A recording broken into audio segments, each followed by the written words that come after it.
अब आप उनसे बेहद नाराज़ हो गए थे और आपने भी फैसला कर लिया था कि जब तक वो आपसे माफ़ी मांगने नहीं आएंगे तब तक आप उनके पास वापस नहीं जाएंगे।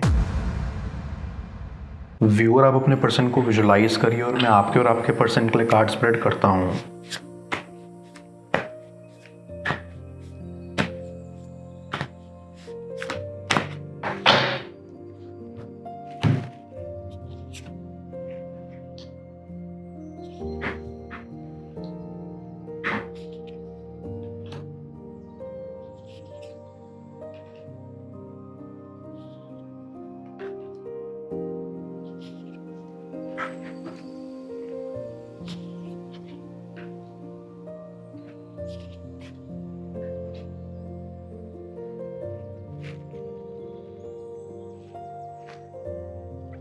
आई सी कि आप एक बहुत ही अट्रैक्टिव पर्सन हो।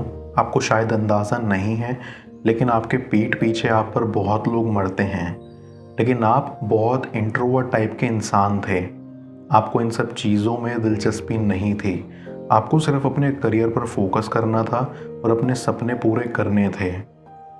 आई फील कि आप अपनी फैमिली को सबसे ऊपर रखते हो और इसीलिए उनकी खुशियाँ आपको अपनी खुशियों से ज़्यादा मैटर करती हैं। आई कैन सेंस कि आपको आपका पर्सन काफ़ी पसंद आने लगा था। आपको उन पर क्रश हो गया था। भले ही आपने उनसे कभी बात नहीं की, लेकिन आपको वो दुनिया के सबसे खूबसूरत इंसान लगते थे और आप उनके साथ सपने सजाते रहते थे।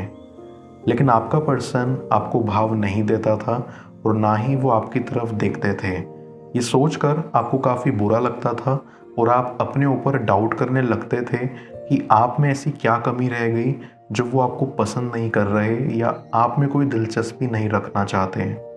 आई गेट अ वाइब कि वैसे तो आपको कभी इन चीज़ों में कोई इंटरेस्ट नहीं था, लेकिन अपने पर्सन को देखने के बाद आप में एक अलग ही चमक उठी और आपका मन हुआ कि आप उनके साथ एक बॉन्डिंग बना सकें और इसीलिए आपने उनको सोशल मीडिया प्लेटफॉर्म्स पर रिक्वेस्ट भेज दी। बट आई फील उसके कुछ टाइम बाद आप उदास रहने लगे। आपको लगने लगा कि वो आपको शायद पसंद नहीं करते। आई फील कि आपने एक बार नहीं बल्कि कई बार उनसे बात करने की शुरुआत की, लेकिन हर वक्त आपको नाकामी हासिल होती रही। इस कनेक्शन में बहुत एफर्ट्स डालने के बाद आपने ये ठान लिया था कि आप दोबारा अपने पर्सन की ओर मुड़कर कभी नहीं देखेंगे और ना ही अब किसी भी तरह की शुरुआत करेंगे। एक तो आप पहले से इंट्रोवर्ट थे, ऊपर से इन सब चीज़ों में दिलचस्पी नहीं थी और जब दिलचस्पी हुई भी तो वो कामयाब नहीं रही। ये सोच के आपका दिल और टूट जाता था, लेकिन शायद यूनिवर्स को इस कनेक्शन में कुछ और ही मंजूर था। बिकॉज जैसे ही आपने ये फैसला लिया था कि आप वापस अपने पर्सन की ओर मुड़ के नहीं देखेंगे, तभी आपके पर्सन ने आपसे बात करने की शुरुआत की।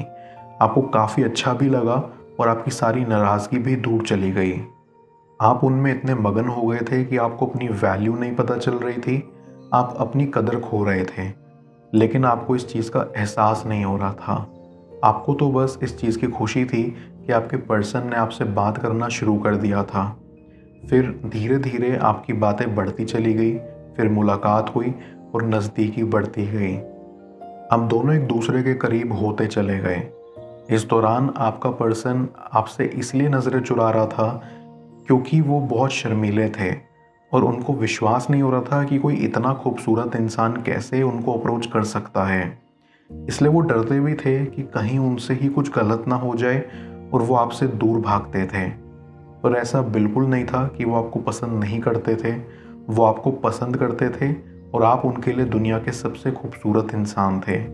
लेकिन बस वो बहुत डरते थे अपनी फीलिंग्स एक्सप्रेस करने में। उनको लगता था कि आप शायद सिर्फ उनसे दोस्ती करना चाहते हैं, लेकिन उनसे दोस्ती हो नहीं पाएगी क्योंकि उनके मन में आपके लिए फीलिंग्स जाग रही थी। लेकिन फिर अचानक उन्हें बहुत बुरा लगा कि वो ऐसा बर्ताव कर रहे हैं आपके साथ। उन्होंने सोचा कि अब उनकी बारी है आपसे बात करने की और इसीलिए उन्होंने आपसे बात करना शुरू किया और अपनी फीलिंग्स एक्सप्रेस करी, जिसको सुनकर आपका मन काफ़ी खिल उठा और आप बेहद उत्सुक हो गए। आई फील आपने काफ़ी लंबे समय तक एक दूसरे को डेट किया और एक दूसरे के साथ रहे। कहीं ना कहीं आपके फैमिली इश्यूज भी थे क्योंकि आप दोनों को ये विश्वास था कि आपके परिवार वाले इस रिश्ते को लेकर कभी हामी नहीं भरेंगे। या तो आप अलग अलग बैकग्राउंड से आते थे इसलिए, या आप अलग अलग धर्म से बिलोंग करते थे इसीलिए। लेकिन प्यार तो अंधा होता है और वो ऊंच नीच धर्म जात नहीं देखता। यही सोच के आपने कभी परिवार वालों की इतनी टेंशन नहीं ली। लेकिन जैसे जैसे आप आगे बढ़ते चले गए, वैसे वैसे आप शादी का भी अपने दिमाग में ज़्यादा सोचने लगे और फिर आप दोनों को डर लगने लगा कि कहीं आपकी शादी कहीं और ही ना होके रह जाए। मैं कार्ड्स को क्लैरिफाई करता हूँ, तब तक आप प्रॉपर एनर्जी एक्सचेंज के लिए इस रीडिंग को लाइक कर दें और पर्सनल रीडिंग के लिए आप मुझे ऊपर दिख रहे व्हाट्सएप नंबर पर अप्रोच कर सकते हैं।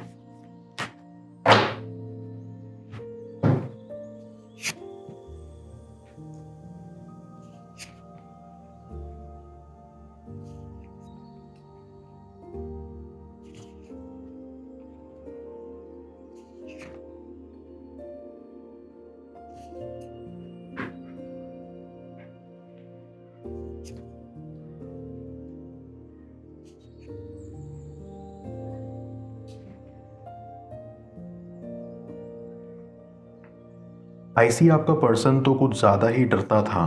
उनको ऐसा लगा कि उन्हें अपने परिवार वालों की बात सुननी चाहिए, उनकी रिस्पेक्ट करनी चाहिए, और अगर वो इस रिश्ते को कबूल नहीं करेंगे तो उन्हें ये रिश्ता ख़त्म कर देना चाहिए। आई फील ये सब सोच कर ही उन्होंने आपसे रिश्ता ख़त्म कर दिया, लेकिन उनका मन ऐसा करने को नहीं था क्योंकि उनकी खुशी तो आप में ही थी। ये कहा जा सकता है कि आपका कनेक्शन ख़राब इसीलिए हुआ क्योंकि उसमें परिवार वालों की मंजूरी नामंजूरी का इशू आ गया था। आप काफ़ी टूट चुके थे ये सुनकर। आपको विश्वास ही नहीं हो रहा था कि आपका पर्सन, जिसको आप इतना समझदार समझते थे, उन्होंने आपके साथ ऐसा किया। उनको अपने परिवार वालों को समझाना चाहिए था, लेकिन उन्होंने तो आपको ही छोड़ दिया। अब आप उनसे बेहद नाराज़ हो गए थे और आपने भी फैसला कर लिया था कि जब तक वो आपसे माफ़ी मांगने नहीं आएंगे तब तक आप उनके पास वापस नहीं जाएंगे, क्योंकि आप काफ़ी खुले विचारों वाले थे। आपको यकीन था कि अगर आप अपने परिवार वालों को समझाएंगे तो वो मान जाएंगे, लेकिन वो तभी संभव हो पाएगा जब आपका पर्सन भी आपका साथ देगा। लेकिन उन्होंने तो आपको बीच रास्ते में ही आके छोड़ दिया। आई कैन सेंस कि आपके पर्सन को ऐसा आपके साथ करके कोई खुशी नहीं मिल रही, बल्कि दुखी मिल रहा है। वो जब से आपसे जुड़े हुए हैं परेशानी हैं। उनको अब ये एहसास होता है कि वो इतने पढ़े लिखे होने के बावजूद भी नासमझ हैं। उनको आपके साथ खड़ा होना चाहिए था, आपके साथ मिलकर एक स्ट्रॉन्ग टीम बनानी चाहिए थी, लेकिन उन्होंने डर के मारे आपका साथ ही छोड़ दिया, जिनका उन्हें अब बहुत पछतावा है और वो चाहते हैं कि वो आपके पास दोबारा आ सकें। उन्होंने सोचा था कि वो आपके बिना रह सकते हैं, वो अपने परिवार के लिए अपने प्यार की कुर्बानी दे सकते हैं, लेकिन उनको भी ये मुश्किल सा होता हुआ दिख रहा है। उनको ये आभास हो गया है कि वो अपने प्यार की कुर्बानी नहीं दे सकते, वो आपके बिना नहीं रह सकते।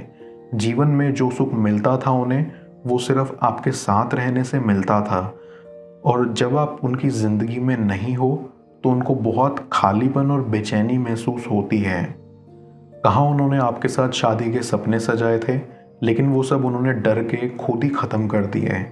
उन्होंने कभी हिम्मत ही नहीं करी कि आपके लिए अपने परिवार वालों से बात कर सकें या आपके घर आकर आपके परिवार वालों से आपका हाथ मांग सकें। आई फील कि शुरुआत में तो आप दोनों के परिवार वाले आपके अगेंस्ट हो सकते हैं, लेकिन जब वो ये देखना शुरू करेंगे कि आप दोनों एक दूसरे से कितना प्यार करते हैं या आप दोनों एक दूसरे की खुशी के लिए कितना ज़रूरी हैं, तब उनको अपनी गलती महसूस होने लगेगी और अपनी सोच पर उन्हें शर्मिंदगी महसूस होगी। आई सी कि अब वो खुद चाहते हैं कि वो खुद आगे से आएँ और इस कनेक्शन को सपोर्ट करें, ताकि आप दोनों के सर से ये टेंशन हट सके कि परिवार वालों का सपोर्ट नहीं है। और ये आप दोनों के लिए भी एक बहुत अच्छा मौका है अपने कनेक्शन को सुधारने का। आई कैन सेंस कि आपका पर्सन अब आपसे माफ़ी मांगने आएगा कि उनको आपको यूं छोड़ना नहीं चाहिए था। वो आपको इस मामले में सरप्राइज़ भी दे सकते हैं अपनी फैमिली से बात कर, लेकिन उनको अपनी गलती का एहसास है कि उन्हें समझदारी से काम लेना चाहिए था और इस तरह बचकानी हरकतें नहीं करनी चाहिए थी। आईसीज को सुधारने के लिए वो प्लानिंग कर रहे हैं, जहां पर वो आपसे दूसरा मौका लेने की गुजारिश करेंगे। आई फील कि आप भी इसी मोमेंट का इंतज़ार कर रहे हो, एंड मैं देख सकता हूँ कि वो दिन दूर नहीं जब आपका ये इंतज़ार पूरा होगा। मैं ओरेकल ऑफ द फेरीज की मदद से यूनिवर्स से आपके लिए एडवाइस पूछूंगा। देखते हैं यूनिवर्स आज आपको क्या एडवाइस करना चाह रहा है।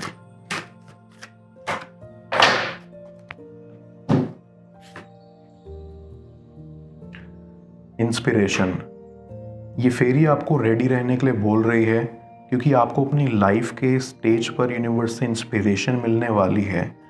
इंस्पिरेशन ये एक ऐसी चीज़ है जो कभी फेड अवे नहीं होती और हमेशा आपको आगे बढ़ाती रहती है। आने वाले कुछ टाइम में यूनिवर्स आपके दिमाग में एक आइडिया प्लांट करने वाला है, जिसकी तरफ आपको रिसेप्टिव रहना है। आपको बस अपना यही इंटेंशन रखना है, इस आइडिया से मिलने वाली इंस्पिरेशन आप में फ्लो हो रही हो।